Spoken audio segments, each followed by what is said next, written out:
Hello, today we're here to talk about one of the most common questions we receive from people who are nearing retirement, and it's a very valid question, and it's probably one of the most important financial decisions you'll make throughout your lifetime. And that is, when should I be electing to take Social Security income? But before we get into some of the things you should consider as it relates to when to take Social Security income, we thought we'd take a few minutes to just educate you on Social Security income in general.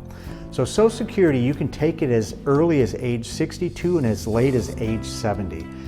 Every year that you delay taking it throughout that age range, your benefit will grow by 7 to 8% per year, which in today's low interest rate environment is actually a pretty good growth rate.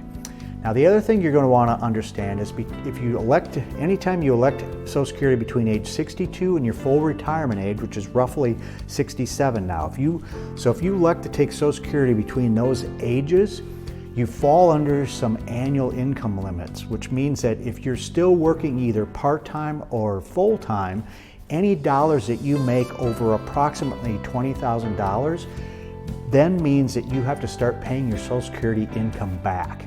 So for every dollar you make over approximately $20,000, you have to pay 50% of your Social Security back.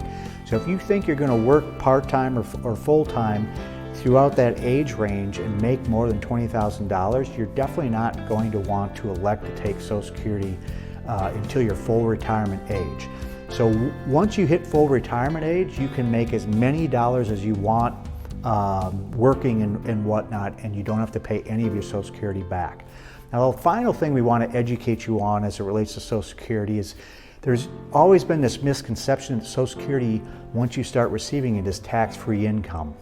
It can be, however, there is a provision in there that says that depending upon other items that run through your tax return, so if you have investments that are kicking off interest and dividends and capital gains, even though they may be municipal type income, which is normally tax-free, even tax-free items, if you have those things running through your tax return, along with you possibly taking dollars from a 401k or an IRA that are taxable to you, those dollars get added to 50% of your Social Security income. And if you're a single individual and you add those items together along with 50% of your Social Security income, and it's more than $25,000 a year, it then makes your Social Security 50% and up to 85% taxable. For a married couple, the limit is $32,000. So if you have these items on your tax return and you add them along with 50% of your Social Security income, and it totals more than $32,000, it then means that anywhere between 50 to 85% of your Social Security is taxable to you. So keep that in mind. So now that we've described kind of Social Security, really the considerations you need to be thinking about is, what do you think your with your family history and your longevity, how long do you think you're going to live? Now, we realize you don't have a crystal ball, but if you think that you're going to live into your 80s, then you would be better off delaying to take Social Security till at least age 70, because the crossover point is in your late 70s, early 80s. If you don't think you're going to live into your 80s, then certainly it makes sense to take Social Security before age 70. The other consideration you want to think about is, again, going back to the question of, do you think you're going to be working and what, if so, what sort of income would you be making? Because you wouldn't want to elect to take Social Security between age 62 and your full retirement age if you think you're still going to be working and making more than $20,000. Now, the final consideration you should be thinking about is, are you single or married? So for a single individual, there's less moving parts and the Social Security decision is not quite as complicated. However, if you're married, there's a lot of other things that come into play. So is there an age difference between the spouses?